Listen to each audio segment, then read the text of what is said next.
सादात कराम और माए कराम आया है अल्लाह साईं उन्हनि जूं ख़िदमतूं उन्हनि जूं हे विखूं पंहिंजे बारगाह में मक़बूल ऐं मंज़ूर फरमाए।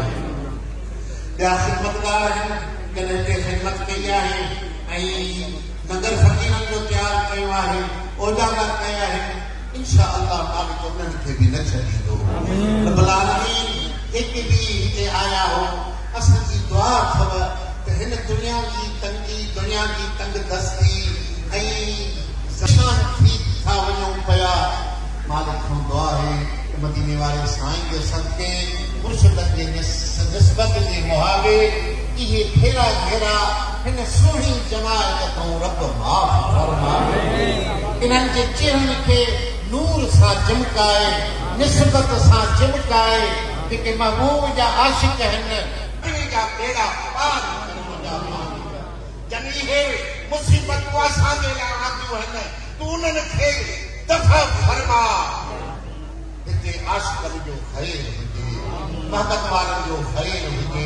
ज़िक्र कंदड़नि जो ख़ैर हुजे काशकाने रसूल जो ख़ैर। साईं खे ख़बर बि त आहे त कहिड़ा आया साईं खे त सभु मालूम आहिनि न मुंहिंजा मदीने वारो साईं असांखे ॾिसे उन्ही निस्बत ऐं सुन्नत सां ख़ुदा जो कसम असांजो मुर्शिद बि असांखे ॾिसे ॿार त हुजेसि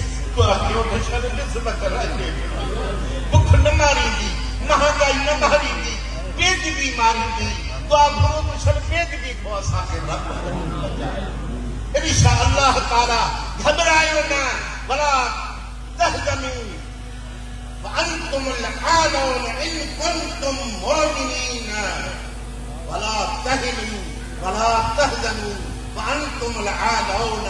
الله قد سال ختم کلام نے فرمایا اور مجھے محبوب یہ محبت والا